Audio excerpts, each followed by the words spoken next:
Hello hello. तो नमस्कार दोस्तों। तो कैसे हैं आप सब? आई होप आप लोग स्वस्थ होंगे, मस्त होंगे, ज़बरदस्त होंगे, जिंदाबाद होंगे दोस्तों। तो दोस्तों आज हम लोग बहुत ही बेहतरीन एक मतलब एक टॉपिक है जो कि आप लोग को भी पता है, पूरी तरह से आप लोग वाकिफ़ है कि बीटीएससी जेईई 2025 जो पूरी तरह से अब फॉर्म एंड हो चुका है। ठीक है, तो इसके रिगार्डिंग अब भाइयों को कुछ मैसेज भी आ रहा था। ठीक है, कि अब इसका ना तो कोई ऑफिशियल सिलेबस है, ना ही कोई इसका प्रीवियस ईयर है। ठीक है, और ना ही इसका मतलब एग्ज़ाम का पैटर्न हमको समझ में आ रहा है। तो अब क्या किया जाए, क्योंकि एग्ज़ाम को तो करेक्ट करना है ना। तो क्या किया जाए, क्या ऐसा एक स्ट्रेटजी बनाया जाए जिससे हम एग्ज़ाम में ज़्यादा से ज़्यादा हम क्वेश्चन को करेक्ट कर पाए। ठीक है, अब इस पे एक परफेक्ट वे स्ट्रेटजी भी होना चाहिए। ठीक है, ये यानी कि रैंडम पढ़ने से क्या होगा ना, देखिएगा ऐसे तो सारा सिलेबस को कवर तो करना ही है, लेकिन एक एक वे होना चाहिए, एक परफेक्ट वे होना चाहिए कि जिससे हम लोग अच्छा से अपना जो जो हम तैयारी कर रहे हैं, जिस पे हम लगे हुए हैं, उसको एक क्रैक कर पाए। ठीक है, तो इसके लिए एक परफेक्ट स्ट्रेटजी क्या होना चाहिए। ठीक है, इसके बारे में जानेंगे कि कौन से सब्जेक्ट पे ज़्यादा फोकस करना है और किस पे नहीं करना है। और साथ ही साथ कि आपको ये भी पता होगा कि आपका जो बीटीएससी जेईई होना है, इसमें पूरी तरह से आपका टेक्निकल पेपर ही आना है। ठीक है, जो आप लोग बहुत तरीके से, बहुत अच्छे से इसके बारे में आपको पता भी होगा कि ओनली फॉर टेक्निकल क्वेश्चन ही आने हैं। तो टेक्निकल का लेवल कैसा रहेगा, टेक्निकल का बोल सकते हैं कि टेक्निकल का पेपर कैसा आएगा। ठीक है, जिससे हम ज़्यादा से ज़्यादा हम क्वेश्चन को सही कर पाएँ और ज़्यादा हम सेफर साइड जा सकें। ठीक है, तो आज बेसिकली पूरी तरह से हम लोग आज इसी पे बात करने वाले हैं। ठीक है, तो चलिए एक थोड़ा सा कुछ पॉइंट के माध्यम से समझेंगे तो ज़्यादा बेहतर रहेगा। ठीक है, देखिए बीटीएससी जेईई 2025 है। ठीक है, जो आप लोग को बहुत तरीके से, बहुत अच्छे से आप लोग को पता भी होगा। ठीक है, तो हमको देखना है कि आपको तो ये तो आप लोग पता ही है कि इसमें से ना ही तो आपके पास कोई इसका ऑफिशियल सिलेबस है और ना ही इसका कोई प्रीवियस ईयर है। ठीक है, तो अब लोगों का मैसेज आ रहा था कि अब क्या किया जाए, कुछ ऐसा मतलब कुछ है नहीं प्रीवियस ईयर या फिर कुछ है नहीं, तो किसके बेस पे हम तैयार करें, कैसे तैयार करें। ठीक है, एक बहुत बड़ा कंसर्न है। लोगों का मैसेज भी आ रहा था, भाइयों का मैसेज भी आ रहा था। पूरी तरह से अब बीटीएससी जेईई का फॉर्म तो आप लोगों को पता है कि पूरी तरह से अब क्लोज हो चुका है, क्योंकि 12 तारीख की इसका लास्ट डेट था। ठीक है, अब देखिए अगला कुछ अगर करेक्शन का डेट निकालेगा तो निकालना तो चाहिए मैं भी, क्योंकि बहुत लोगों का ऐसा है कि बहुत प्रॉब्लम भी हुए हैं फॉर्म भरने में। ठीक है, किसी किसी में प्रॉब्लम देखने को मिले भी है।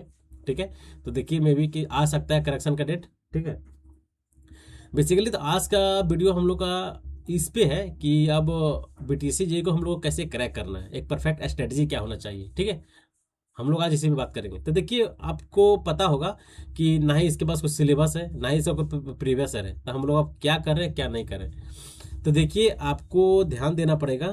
फर्स्ट पॉइंट क्या है इसमें, आपको फर्स्ट पॉइंट क्या है कि अभी रिसेंट में जितने भी जेईएन के पेपर हो रहे हैं और होने वाले हैं। ठीक है,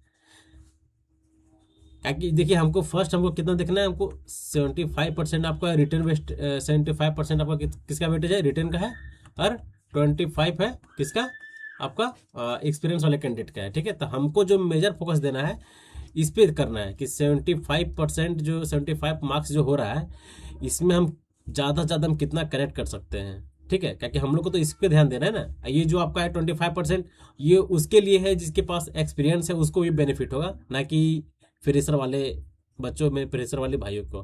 ठीक है, तो हमको मेजर फोकस करना है किस पे, इस पे।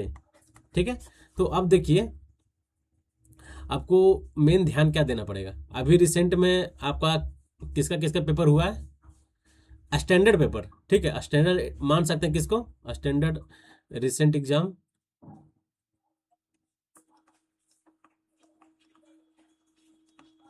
Recent JEN exams.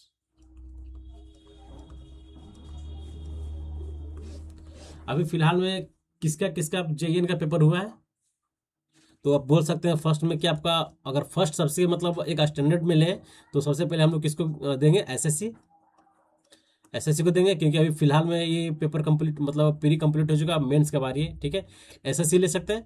फिर हम लोग ले सकते हैं आपका डीडीए ले सकते हैं। डीडीए जेईई फिलहाल में अभी तुरंत कंप्लीट हुआ है। ठीक है, एसएससी हो गया आपका, डीडीए जेईई कंप्लीट हो चुका है, और हम लोग बोल सकते हैं क्या, और किसका होने वाला है वो भी देखना है। अभी देखिए UP triple S C JE अभी होने वाला है, ठीक है। तो ये इसका ये हो गया, एसएससी जेई हो गया, डीडीए जेई हो गया, UP triple S C JE हो गया, ठीक है। और बोल सकते हैं तो अभी किसका होने वाला है, आरआरबी जेई जो रिसेंट में ही हुआ है, ठीक है। तो मेजरली आपको देखा जाए तो ये 4 जो पेपर है, 4 एग्जामिनेशन अलग अलग डिपार्टमेंट के हैं। इसको जितने भी क्वेश्चन ये सब पेपर में आया हुआ है, ठीक है, वो सबको आपको थोड़ा सा मतलब इसी के बेस पे आपको पैटर्न को समझना पड़ेगा, ठीक है। इसी के बेस पे आपको पैटर्न समझना पड़ेगा। किसको फॉलो करना पड़ेगा, SSC JE, DDA JE, UP triple S C JE और आरआरबी जेई, ठीक है। ये 4 एग्जाम को आपको ध्यान में रखते हुए अब क्या करना है। अब लोगों का भी कमेंट अलग से आ रहा है कि कमेंट क्या है कि सबका सिलेबस थोड़ा जिसमें अलग अलग है, जैसे किसी में सॉलिड में थी क्या बोलते हैं मैकेनिक्स का भी पार्ट अलग अलग आ रहा है, किसी भी एग्जामिनेशन में मैकेनिक्स से ज़्यादा वेटेज रहता है। हाँ तो मैकेनिक्स का सिलेबस में है ना, सिलेबस आपका बीटीएससी जेई में मैकेनिक्स है, आपका इंजीनियरिंग ड्राइंग भी है, ठीक है। क्योंकि पूरी तरह से ये डिप्लोमा का जो सिलेबस है उसको पेस्ट किया गया है। तो डिप्लोमा में आप लोग पढ़े होंगे कि इसमें आपका इंजीनियरिंग ड्राइंग भी पढ़े होंगे आप लोग, ठीक है। सेमेस्टर फर्स्ट या सेकंड में आई थिंक इस तरह है, ठीक है। इसके बाद आपका क्या है, मैकेनिक्स भी है, मैकेनिक्स भी आप पढ़े होंगे, ठीक है। तो ये सब भी अगर टॉपिक है तो आपको एग्जामिनेशन में क्वेश्चन देखने को मिलेगा, ठीक है, ठीक है। जैसे देखिए आपका एसएससी जेईई होगा, एसएससी जेईई हो गया, आरआरबी जेईई हो गया, ये सब ऐसा पेपर है, भले मानते हैं स्टैंडर्ड तो है, लेकिन ये सब में आपका मैकेनिक्स का ना ही इंजीनियरिंग ड्राइंग का वेटेज नहीं है, ठीक है। आप लोग जो भी रिसेंट में जितने भी मेरे भाई इस बार दिए होंगे उसको पता भी है, और कितने भाई जो देते आ रहे हैं उसको भी पता है कि एसएससी जेई और आपका आरआरबी जेई इसमें आपका मैकेनिक्स हो गया, चाहे आपका इंजीनियरिंग ड्राइंग हो गया, ये सब पेपर से क्वेश्चन देखने को नहीं मिलते हैं। लेकिन जो कोर पेपर हो गया है, जैसे आपका सॉयल मैकेनिक्स हो गया, बिल्डिंग मटेरियल हो गया, और आपका हाईवे हो गया, रेलवे हो गया, इन्वायरमेंटल हो गया, आरसीसी हो गया, स्टील हो गया, ये सब जो कोर पेपर है सिविल का, सॉयल हो गया, ये सब कोर पेपर है। ये सब से आपको क्वेश्चन देखने को मिलेगा मेजर पॉइंट, मेजर एग्जामिनेशन में, लाइक एसएससी जेईई हो गया, आरआरबी जेईई हो गया, डीडीए हो गया, ये सब हो गए। लेकिन अब बात रहा कि ये कि आपको अब किसके वे पे मतलब एक बेस मानकर तैयारी करना पड़ेगा। तब बेस आप यही यही जो 4 पेपर हुआ है फिलहाल में, ये पेपर को आपको ध्यान रख के तैयारी करना पड़ेगा दोस्त, ठीक है। ये सब का क्वेश्चन आपको लगाना पड़ेगा, एसएससी जेईई के, एसएससी जेईई प्री हो गया, डीडीए जेईई का जो मतलब फिलहाल में पेपर हुआ है वो हो गया, आपका आरआरबी जेईई हो गया, ठीक है। ये सब एग्जाम को आपको ध्यान रख के तैयारी करना पड़ेगा। और नेक्स्ट पॉइंट क्या है इसमें कि किस सब्जेक्ट पे ज़्यादा फोकस करना है और किस पे नहीं करना है। और नेक्स्ट पॉइंट क्या है, क्वेश्चन प्रैक्टिस कहाँ से ज़्यादा कर सके, क्योंकि हम आप लोगों को पता है कि हम पूरी तरह से इसमें बीटीएससी जेईई में टेक्निकल आना है।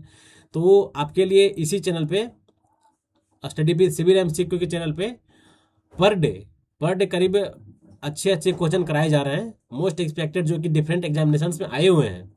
लाइक आपका एसएससी जेईई हो, चाहे आप डीडीए जेईई हो, चाहे UP triple S C JE हो, चाहे आरआरबी जेईई हो, ठीक है। जितने एग्जामिनेशंस में क्वेश्चन आए हुए हैं इसी से रिलेटेड आपको most expected question per day कराए जा रहे हैं, ठीक है। जो जिसका टाइमिंग क्या है, टाइमिंग सबको पता है, ठीक है। कितना, 8 बजे से लेकर 9:30 बजे तक एक set every day, per day 1 set, at least 50 question अभी बढ़ेगा, ठीक है। अभी 50 क्वेश्चन का एक टारगेट चल रहा है, ठीक है। 50 क्वेश्चन आपको पर डे देखने को मिलता होगा, 35 से 50 क्वेश्चन तक आपको पर डे देखने को मिलता होगा, ठीक है। कभी कम मिलता होगा, कभी ज़्यादा मिलता होगा, ठीक है, वो टाइम के हिसाब से होता है, ठीक है। तो इतना क्वेश्चन आपको पर डे प्रैक्टिस आपको करने के लिए ये जो चैनल है इस पे आपको पर डे कराया जा रहा है, ठीक है। जितने भी मेरे भाई हैं मैं उनसे बोलता हूँ कि आप लोग इस चैनल को बहुत ही ज़रूरी समझ के इस चैनल पे आप लोग जुड़े, क्योंकि देखिए बीटीएससी जेईई में आपको पूरी तरह से टेक्निकल ही आना है, ठीक है। और ये चैनल जो है बेसिकली आपको देखा जाए तो ओनली फॉर एमसीक्यू ओरिएंटेड है, ठीक है। एमसीक्यू ओरिएंटेड है, इट मीन्स कि ज़्यादा से ज़्यादा आपको एमसीक्यू की प्रैक्टिस किया जाता है इसी चैनल के माध्यम से, ठीक है।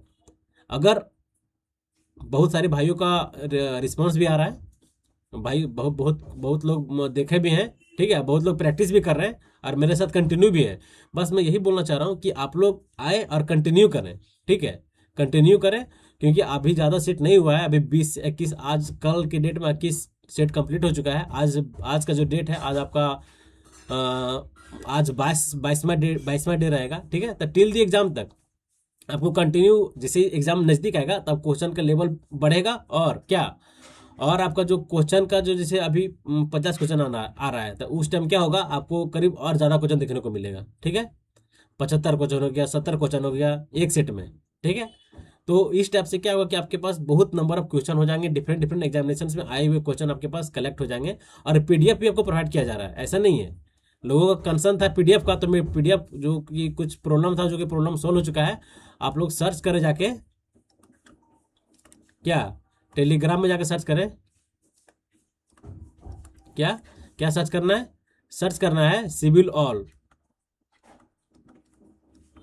सिविल ऑल, ठीक है। इस चैनल को आप लोग सब, इस चैनल पे जाकर आप लोग ज्वाइन हो जाए, टेलीग्राम चैनल है, ज्वाइन हो जाए। और यहीं पे पर डे का क्लासेस इसी पे आपको देखने को मिलेगा, ठीक है। अभी यह स्टार्ट हो चुका है, अब कोई प्रॉब्लम नहीं है। प्रॉब्लम था पहले, जो कि भाई लोग का मैसेज भी आ रहा था कि पीडीएफ प्रोवाइड नहीं किया जा रहा है, तो हम बोले कोई दिक्कत नहीं, थोड़ा सा प्रॉब्लम है, जो कि प्रॉब्लम को सॉल्व कंप्लीटली हो चुका है।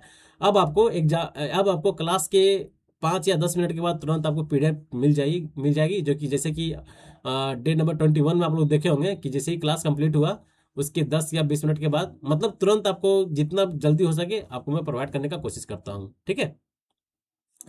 अब परफेक्ट स्ट्रेटजी बोला जाए, कौन कौन से सब्जेक्ट को ज़्यादा वेटेज दिया जाए, तो देखिए मेजरली बोला जाए, आप लोग ये जो एग्ज़ाम है, ये सब एग्ज़ाम को अगर आप लोग दिए ही होंगे, एसएससी जेई दिए होंगे, डीडीए जेई दिए होंगे, यूपी ट्रिपलएससी देने वाले होंगे, और आरआरबी भी आप लोग दिए होंगे, ठीक है। तो मेजरली ये सब सब्जेक्ट, ये सब एग्जामिनेशन में मेजर जो फोकस रहेगा, मेजर फोकस आपका किस पे रहेगा, मेन मेन सब्जेक्ट क्या क्या है, अगर देखा जाए तो मोस्ट वेटेज सब्जेक्ट अभी बोला नहीं जा सकता है, क्योंकि एक एक्सपेक्टेड माना जा रहा है। जैसे ये जो एग्जामिनेशन हुए हैं, एसएससी जेई हुए हैं, डीडीए जेई हुए हैं, ये सब एग्जामिनेशन को एनालिसिस करते हुए जो मोस्ट वेटेज सब्जेक्ट अगर बोला जाए तो किसको हम लोग बोल सकते हैं, अभी जो रिसेंट में चल रहा है मोस्ट वेटेज,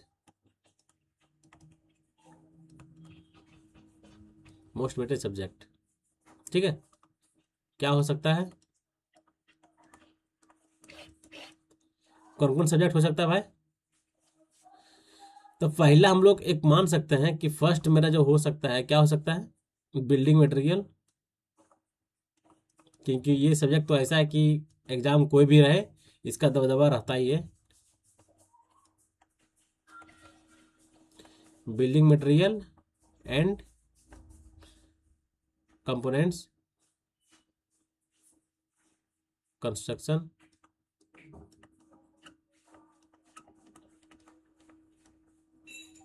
ठीक है। ये आपका फर्स्ट सब्जेक्ट हो गया, जो कि ज़्यादा ध्यान देने लायक है, जो कि लोग दिए भी होंगे, और हमको आपको पर डे इस ये सब्जेक्ट हो, मतलब ओवरऑल सब्जेक्ट से प्रैक्टिस भी किया जा रहा है, ठीक है। फर्स्ट हो गया। सेकंड ज़्यादा दिया जाता है सॉइल मैकेनिक्स, क्योंकि ये सब कोर सब्जेक्ट है, और कोर सब्जेक्ट से एग्जामिनेशन में क्वेश्चन आते ही हैं, और स्टैंडर्ड क्वेश्चन देखने को आपको मिलेंगे, ठीक है। Core mechanics, soil mechanics and foundation,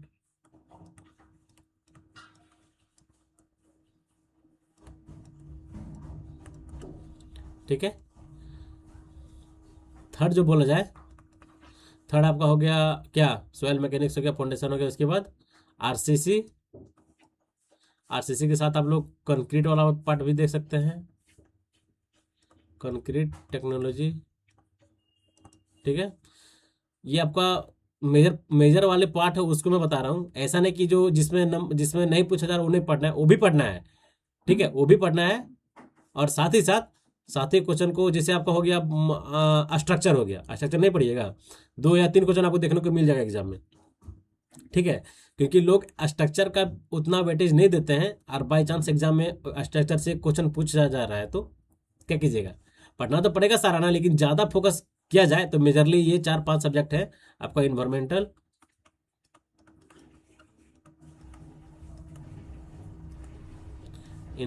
engineering, ठीक है। उसके बाद आपका सर्वेइंग हो गया, सर्वेइंग हो गया, ठीक है। मेजरली ये सब्जेक्ट है जो कि आपको डिफरेंट डिफरेंट एग्जामिनेशंस में क्वेश्चन ज़्यादा आने का चांसेस रहता है और आता भी है, ठीक है। चाहे आप जितने भी प्रीवियस ईयर उठा के देख लें, चाहे आप एसएससी जेई देख लें, आरआरबी जेई देख लें, ठीक है, जितने भी पेपर देख लें, अभी फिलहाल में जितने भी पेपर हुए हैं, डीडीए जेई देख लें, एग्जामिनेशन में आपको क्वेश्चन देखते हैं, मिलते हैं।